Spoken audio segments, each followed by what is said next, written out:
কেতিয়াও নোহোৱা এটা বান আপুনি দায়িত্ব লাভ কৰাৰ পাছতেই হ'ল আৰু বিশেষকৈ আপোনাৰ গৃহ জিলাতেই হৈছে সেই বানটো কেনেধৰণে আপোনাৰ গোটেই বিষয়টো সমাধান কৰিছে বা বৰ্তমান কি পৰ্যায়ত আছে অবৈধ কয়লা খনন বা এনেকুৱা ধৰণৰ বালি বা দিখৌৰ বুকুত চলা যিটো ধৰি লওক যেনেধৰণে খন্দা হৈছে দিখৌৰ বুকু সেই কাৰণেও এই যিটো বানৰ উৎস তাৰ এটা কাৰণ বুলি বহুতে ক'ব বিচাৰিছে কিন্তু এতিয়া খং উঠুৱাবৰ কাৰণে বহুত টিভি চেনেলত দেখোঁ যে আমুকে কি পাইছে তামুকে কি কৈছে এনেই কৈ দিছে ৱাৰ্ড মেম্বাৰ গাঁওবুঢ়াৰ কথা আমি 100% সকলোখিনি গাঁওবুঢ়া আৰু গাঁও প্ৰধানৰ যোগেদি আমি তাত প্ৰথম দিনাখনৰ পৰাই ডিষ্ট্ৰিবিউট কৰিছোঁ বিশেষকৈ যেতিয়া নিৰ্বাচন আহে তেতিয়া আপোনালোকৰ প্ৰধানমন্ত্ৰী গৃহমন্ত্ৰী সপ্তাহত আহে বুলি বিভিন্নজনে কয় কিন্তু এতিয়া শেহতীয়াকৈ প্ৰায় 20টা দিনৰ পিছত আপোনালোকৰ কেন্দ্ৰীয় মন্ত্ৰী জে পি নাড্ডা আহিলে যদিও প্ৰধানমন্ত্ৰী আৰু গৃহমন্ত্ৰী নহাক লৈ বিভিন্নজনে ক'ব বিচাৰে যে কিয় অসমৰ এই দুৰ্দশা সুশান্ত বৰগোহাঁই গালি পাৰিলেও বানপানীৰ সমস্যা সমাধান নহয় নিশ্চয়কৈ মোৰ লগত এই মুহূৰ্তত উপস্থিত আছে অসম চৰকাৰৰ জলসম্পদ বিভাগৰ মন্ত্ৰী সুশান্ত বৰগোহাঁই গতিকে প্ৰথমতে আপুনি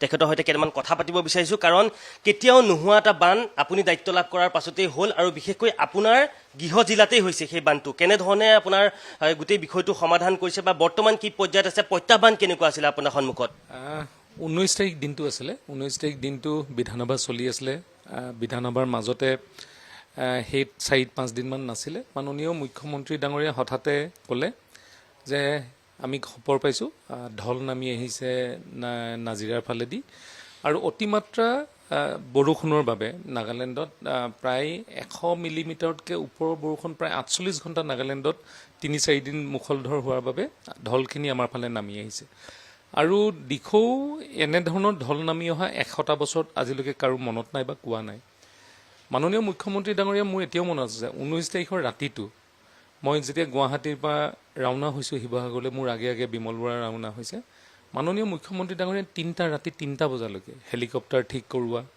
নাও ঠিক কৰোৱা কাৰণ আমাৰ তাতে যেতিয়া সমস্যাবিলাক কি হ'ব পাৰে কথা পাতি আহি আছোঁ গাড়ীত তেতিয়া মুখ্যমন্ত্ৰী ডাঙৰীয়া আমি কৈছোঁ যে তাতে নাৱৰ বহুত প্ৰয়োজন হ'ব যদি বানপানী ধেমাজি লখিমপুৰ বা আমাৰ জিলাখনৰো যদি আমাৰ ব্ৰহ্মপুত্ৰ দাঁতিকাষৰীয়া অঞ্চলত বানপানী হয় নদী ভাঙে বা মথাউৰি ভাঙে তেতিয়া আমাৰ তাতে ৰাইজে যথেষ্টভাৱে হস্তম হৈ থাকে কাৰণ প্ৰত্যেক ঘৰতে নাও থাকে কিন্তু আমি এনে এটা অঞ্চলত বানপানী হৈছে যিটো অঞ্চলত আজিলৈকে যোৱা 100টা বছৰে বানপানী শব্দটো কাৰো মুখত নাছিলে বানপানী হয় বৰষুণৰ পানী হয় এক আঁঠু হয় এক আঁঠুৰ পিছত এদিনৰ পিছত নামি গুচি যায়গৈ কিন্তু এতিয়া দিখৌ যিটো ঢল আহিলে সেই ঢলে একেবাৰে দিখৌৰ পৰা নদী মুখৰ পৰা মই আপোনাক হিচাপ দিম প্ৰায় 14-15 কিলোমিটাৰ দূৰলৈকে পানীয়ে এটা ভয়ংকৰ এটা ৰূপ ধাৰণ কৰিলে জীৱনো গ'ল কিন্তু এই সময়ছোৱাত মই এটাই আপোনালোকৰ চেনেলৰ মাধ্যমেৰে জনাম আপোনালোকৰ যিটো প্ৰধান সম্পাদক আমাৰ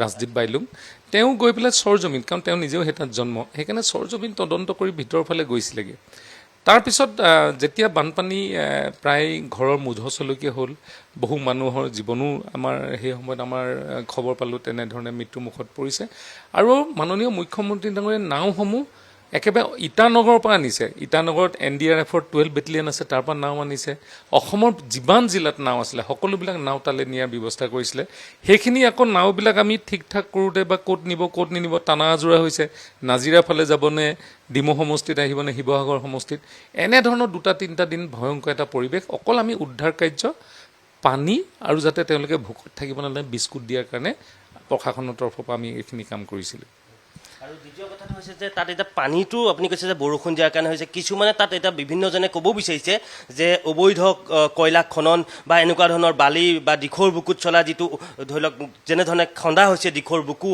সেই কাৰণেও এই যিটো বানৰ উৎস তাৰ এটা কাৰণ বুলি বহুতে ক'ব বিচাৰিছে আপোনাৰ দৃষ্টিত সেইটো দেখিছেনে বা আপোনাৰ নামটোও কিন্তু তাত সাঙুৰ খোৱা পৰিলক্ষিত হৈছে চাওক আমি দেখিছোঁ এইবিলাক ৰাজনৈতিকভাৱে বিধায়ক অখিল গগৈ ডাঙৰীয়াই প্ৰথমবাৰৰ কাৰণে উচ্চাৰণ কৰিছিলে যে কয়লাৰ মানে খান্দি তলত ডাঙৰ হ্ৰদ সৃষ্টি কৰিছে এনেকুৱা ধৰণৰ কথা কৈছিলে প্ৰথমতে ক'লে তাতে এটা বান্ধ আছে প্ৰথমতে বান্ধলৈ গ'ল যে নাগালেণ্ডে মনে মনে এটা বান্ধ বনাইছে বান্ধটো ভাঙি অহাৰ কাৰণে বানপানী হ'ল তাৰপিছতে হঠাৎ এদিন মুখ্যমন্ত্ৰী ডাঙৰীয়া আহোঁতে কিছুমান কথাত ধেমালি সুলভভাৱে কৈ থাকোঁতে বা ময়ো তেতিয়া মই উল্টাকৈ কৈ দিলোঁ সেই কথা বতৰাৰ পিছৰ পৰা দেখিলোঁ যে লাহে লাহে কয়লা শিল আজি যদি কোনোবা শিৱসাগৰৰ সন্তান কাবাৰ ব্যক্তিগতভাৱে আক্ৰোশ সেইটো বেলেগ কথা, কিন্তু সাধাৰণ যিবিলাক সন্তান তেওঁলোকে আজি শিৱসাগৰৰ বিহুবৰ শিলৰ কথাটো আমি সৰু বয়সৰ পৰাই শুনি আহিছোঁ।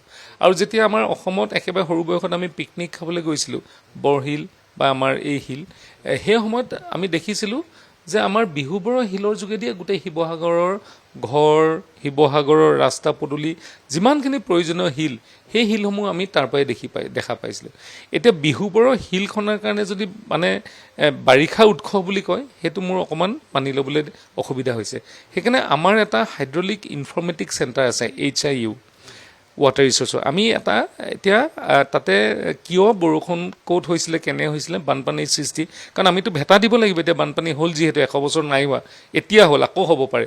সেইকাৰণে দিখৌখন কেনেকৈ ধৰণে আমি ভেটিব পাৰোঁ তাৰ কাৰণে আমি পৰিকল্পনা হাতত লৈ থৈছোঁ। পৰিকল্পনা হাতত লওঁতে আমি HIU যোগেদিও আমি তাৰে পৰিকল্পনা কৰিম যে কিমান হাৰত বৰষুণ শেষৰ হৈছিলে আৰু কিমান ডাঙৰ আমি মথাউৰি নিৰ্মাণ কৰিব লাগিব, কেনেধৰণে নিৰ্মাণ কৰিব লাগিব। তেতিয়া জল পটকৈ ওলাব যে আচলতে বানপানীৰ উৎসটো ক'ত।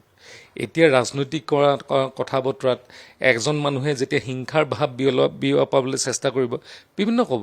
কিন্তু 19 তাৰিখে ৰাতি বিমল বৰা, মই, কেশৱ মহন্ত, 3জন মন্ত্ৰী তাত গৈ যদি উপস্থিত নহ'লোঁ এদিন, প্ৰথম 3 দিনত যদি আমি সেই উদ্ধাৰ কাৰ্যৰ লগত জড়িত হৈ নাওসমূহ বিতৰণ কৰি পেলাই ৰাইজৰ ওচৰলৈ যদি নপঠালোঁ এদিন, আৰু বহুত মানুহ মৃত্যুমুখত পৰিলেহেঁতেন।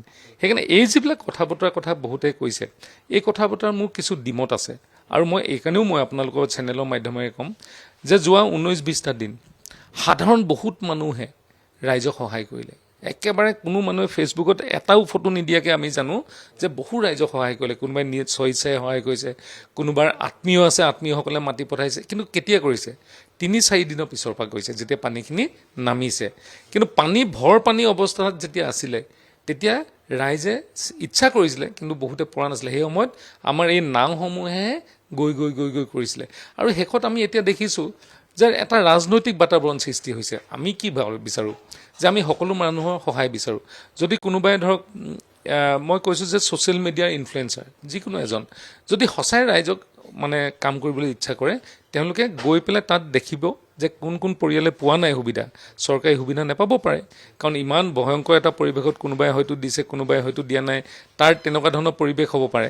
সেইকাৰণে আমাৰ চৰকাৰী যদি সাহাৰ্য নাই পোৱা, এই নোপোৱা অঞ্চলৰ পৰিয়ালৰ নামবিলাক যদি তেওঁলোকে দিলেহেঁতেন, তেতিয়া বেছি সুবিধা হ'লেহেঁতেন ৰাইজৰ কামখিনি কৰি যাবলৈ। কিন্তু এতিয়া খং উঠুৱাবৰ কাৰণে বহুত টিভি চেনেলত দেখোঁ যে আমুকে কি পাইছে, তামুকে কি কৈছে, এনেই কৈ দিছে ৱাৰ্ড মেম্বাৰ, গাঁওবুঢ়াৰ কথা। আমি 100% সকলোখিনি গাঁওবুঢ়া আৰু গাঁও প্ৰধানৰ যোগেদি আমি তাত প্ৰথম দিনাখনৰ পৰাই ডিষ্ট্ৰিবিউট কৰিছোঁ। আপোনালোকেও যদি যায়, আপোনালোকৰ চেনেল তাত আছে, সুধিব যে খোৱা বোৱাত কষ্ট আজিলৈকে কোনো পোৱাই নাই। এইবাৰে প্ৰথম বানপানী য'ত খোৱা বোৱা কষ্ট পোৱা নাই। মই এইটো কোৱা নাই যে অকল চৰকাৰে দিছে বুলি।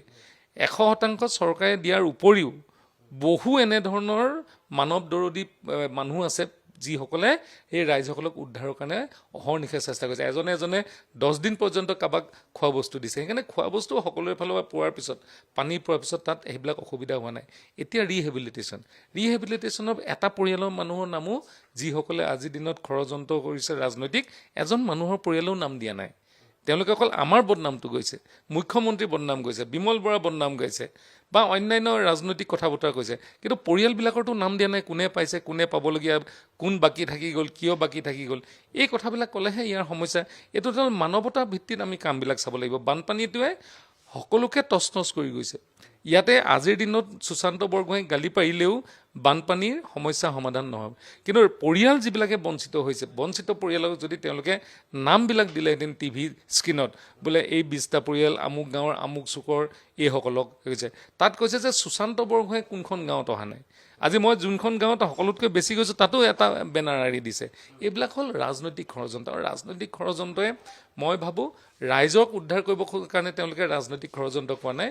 নিজৰ যিটো মানসিকতা, সেই মানসিকতাই নিজেই যাতে ৰাজনৈতিকভাৱে আগবাঢ়ি যাব পাৰোঁ সেইকাৰণে কৰিছে। আৰু ইয়াৰ আগতে মই এটা কথা চাইছোঁ, মন্ত্ৰী হোৱাৰ আগলৈকে মোৰ বিৰুদ্ধে কথাবিলাক কোৱা নাছিলে।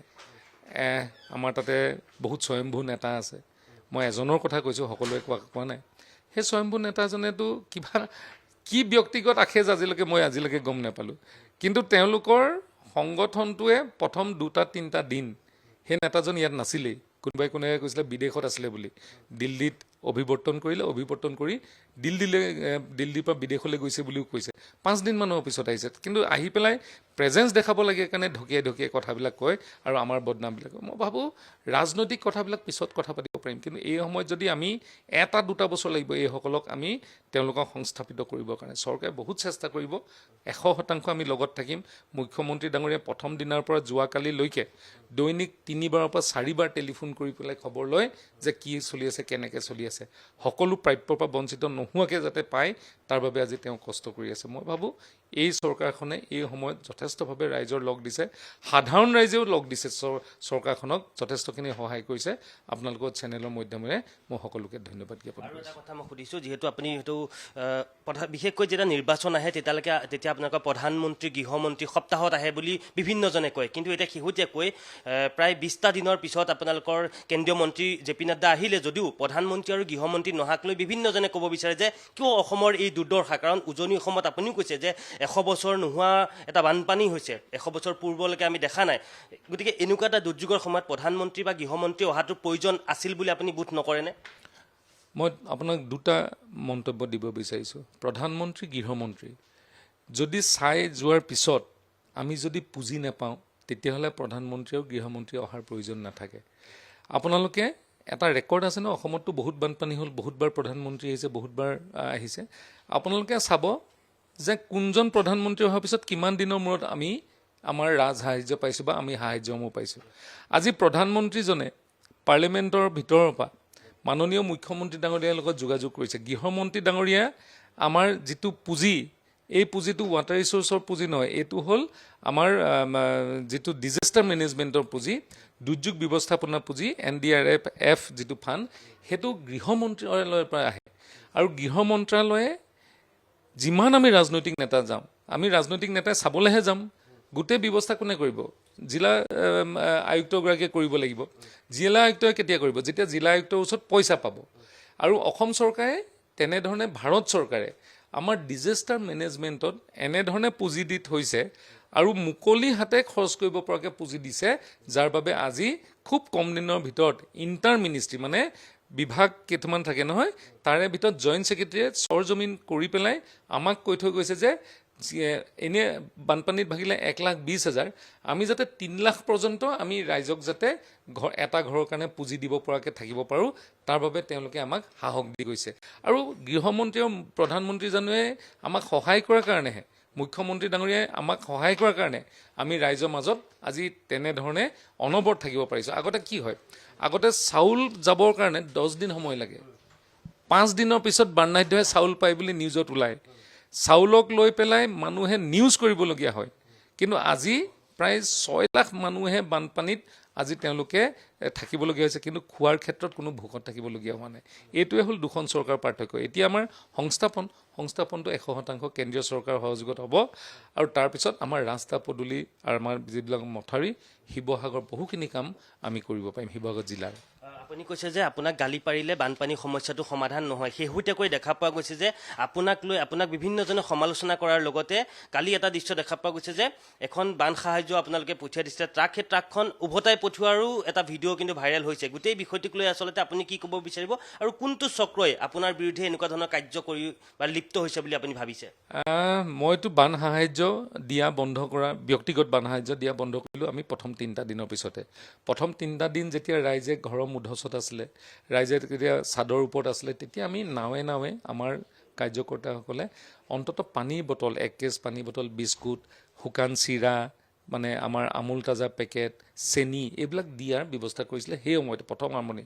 তাৰপিছৰ পৰা চৰকাৰী সাহায্য পাইছে, চৰকাৰী সাহায্য বিতৰণ কৰা হৈছে। এটা অংশ যিসকলে ৰাজনৈতিকভাৱে মোৰ ওপৰত এটা হিংসাৰ ভাৱ আছে, ৰাজনৈতিকভাৱে মই ভাৰতীয় জনতা পাৰ্টীৰ দলটোৰ কথা কোৱা নাই, ৰাজনৈতিক হিংসা কাৰ আছে কাৰ নাই শিৱসাগৰত চবেই জানে। দ্বিতীয় কথাটো হ'ল যে মানুহৰ তাতে অঘোষিত ৰাজনৈতিক প্ৰতিযোগিতাত নামিছে, মই সুশান্ত বৰগোহাঁইতকৈ আগবাঢ়ি যাব পাৰিম নেকি। তৃতীয়তে আমি শিৱসাগৰখন বচাবৰ কাৰণে, শিৱসাগৰখন আগবঢ়াই লৈ যাবৰ কাৰণে আমি কাম কৰিবৰ কাৰণে চেষ্টা কৰি আছোঁ। কিছুমান বুলি নকওঁ,